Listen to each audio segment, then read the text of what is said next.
महाभारत की कहानियां आज भी प्रासंगिक हैं। महाभारत में भगवान श्री कृष्ण के द्वारा बोले गए अनमोल वचन आज भी लोगों के जीवन में लागू होते हैं। महाभारत को पंचम वेद कहा जाता है। अगर महाभारत में श्री कृष्ण द्वारा बोले गए उक्तियों को अपने जीवन में आत्मसात कर लिया जाए तो जीवन सार्थक हो जाता है। आज यहाँ हम जानेंगे भगवान श्री कृष्ण के ऐसे ही 15 अनमोल वचनों को। कर्म का फल व्यक्ति को उसी तरह ढूंढ लेता है जैसे कोई बछड़ा सैकड़ों गायों के बीच अपनी मां को ढूंढ लेता है। आत्मा न जन्म लेती है, न मरती है, न इसे जलाया जा सकता है, न ही इसे भिगोया जा सकता है।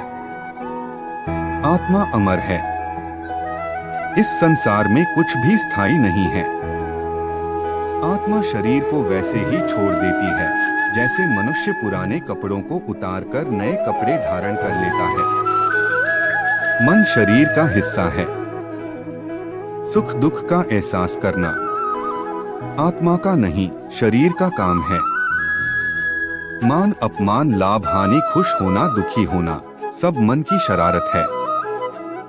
जब यह संसार ही स्थायी नहीं है तो इस संसार की कोई वस्तु कैसे स्थायी हो सकती है। सारे रिश्ते नश्वर हैं और केवल शरीर से जुड़े हुए हैं।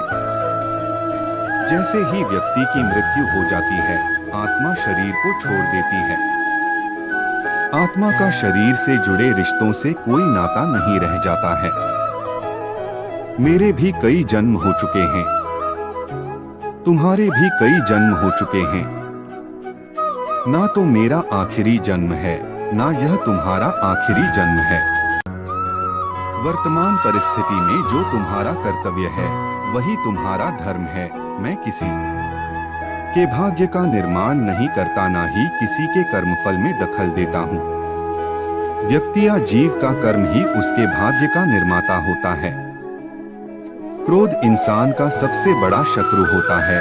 क्रोध आने पर इंसान की सोचने समझने की शक्ति खत्म हो जाती है। उस व्यक्ति के पतन में ज्यादा समय नहीं लगता। व्यक्ति कर्म करने से कभी छुटकारा नहीं पा सकता है। इसलिए तुम्हें हमेशा कर्म करते रहना चाहिए, क्योंकि कर्म के बिना तुम्हारे शरीर का निर्वाह भी नहीं हो सकता। परिवर्तन ही संसार में स्थायी है, इसलिए परिवर्तन से नहीं घबराना चाहिए। मन को नियंत्रण में रखना किसी घोड़े के नवजात शिशु को नियंत्रण में रखने जितना कठिन होता है।